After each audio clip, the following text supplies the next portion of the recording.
باپ کا انتقال حضور کے اس دنیا پہ قدم رکھنے سے پہلے ہی ہو گیا تھا۔ ابھی شکم مادر میں تھے کہ حضرت عبداللہ کا انتقال ہو جاتا ہے۔ در یتیم پیدا ہوئے، 6 سال کی عمر میں ابوا کے مقام پر ریت کے ٹیلے آئے تو وہاں سیدہ آمنہ کی طبیعت خراب ہو گئی، اور پھر لمحے بھی زندگی کے آخری ہے۔ سیدہ آمنہ نے محسوس کر لیا کہ یہ میری آخری سانس ہے۔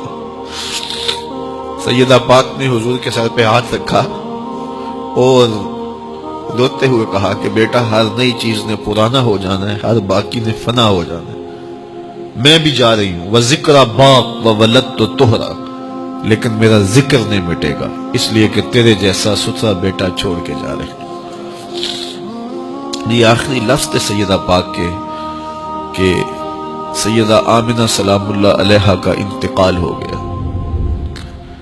خیر، حضور ماں سے لپٹ گئے، امی آپ آگے بولتی نہیں ہیں، لیکن خاموش ہو گیا تھا چمن بولتا۔ حضور نے وہیں پھر اپنی ماں کی تدفین کی۔ تدفین کے بعد ام ایمن کے ساتھ سواری پر بیٹھ جاتے ہیں اور چمٹ جاتے ہیں ام ایمن کے ساتھ، اور وہ جا کے حضرت عبد المطلب کے سپرد کر دیتی ہیں۔ تو حضرت عبد المطلب حضور کو آغوش میں لے کے بڑا روئے، اور ام ایمن سے کہا کہ میرے اس بیٹے کا تم نے خاص خیال رکھنا ہے۔ اور پھر انہوں نے اتنا خیال رکھا کہ میرے حضور فرمایا کرتے تھے، ام ایمن میری ماں کے بعد میری ماں ہے۔ 2 سال کے بعد حضرت عبد المطلب کا بھی انتقال ہو گیا۔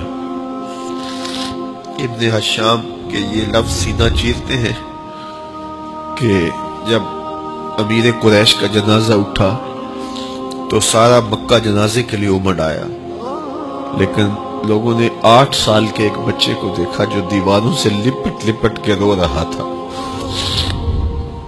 آج یہ سہارا بچھن گیا تھا۔ پھر چچا کی کفالت میں آئے، پھر ایک وقت آیا کہ وہ بھی اس دنیا کو چھوڑ گئے، اور اسی سال حضور کی اہلیہ کا انتقال بھی ہوا، اور اس سال کا نام عام الحزن، دکھوں کا سال رکھا۔ اہل مکہ نے جو سلوک کیا وہ کسی سے بھی مخفی نہیں ہے۔ پتھر مارے، گڑھے کھودے، کانٹے بچھائے، اجریاں ڈالی، اپنے گھروں کے کوڑے لا کے حضور کے گھر کے سامنے رکھ دیے۔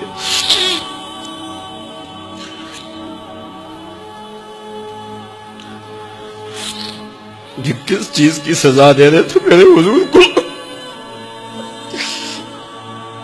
میرے حضور علیہ السلام نے پھر طائف کا سفر کیا کہ شاید وہ لوگ میری بات کو سن لیں، لیکن انہوں نے جو دردناک سلوک کیا وہ بھی تاریخ کا ایک انتہائی دردناک باب ہے۔ انہوں نے اوباشوں کے ہاتھوں میں پتھر دیے، اور جس راستے میں میرے حضور نے گزرنا تھا ان کو اس راستے پہ کھڑا کر دیا اور کہا ان پہ سنگ زنی کرو، اور وہ آقا کریم پہ پتھر مارتے، حضور کے پاؤں پہ پتھر مارتے۔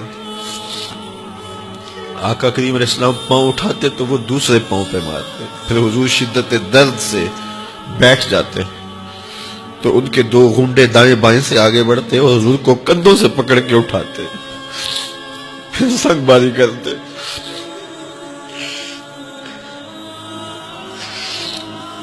نالین حضور کے خون سے بھر گئے۔ عذاب کے فرشتے حضور کے پاس آئے کہ اگر آپ بد دعا بول دیں تو ابھی ہم ان پہاڑوں کو جوڑ دیتے ہیں، اور یہ طائف کے لوگ پس جائیں گے ان پہاڑوں کے درمیان، آسمان سے پتھر اتریں گے، ان کے سر کچل دیے جائیں جنہوں نے آپ کو دکھ دیے۔ اب صحابہ جو ساتھ تھے انہیں بھی شدید آرزو تھی کہ حضور ان کے لیے بد دعا کرے، انہوں نے بڑا دکھ دیا، تو پھر حضور کے ہاتھ اٹھ گئے۔ صحابہ کا خیال یہ تھا کہ ابھی حضور کی زبان کھلے گی اور بد دعا کے لفظ نکلیں گے اور یہ پیس دیے جائیں گے، لیکن جب وہ لب کھلے، وہ پتلی پتلی گلے قدس کی پتیاں، وہ لب ہائے دور جب کھلے تو لفظ کیا تھے؟ اے اللہ میری قوم کو ہدایت دے دے، یہ مجھے جانتی نہیں، اور کہا کہ مجھے ان کی نسلوں سے ایمان کی توقع ہے۔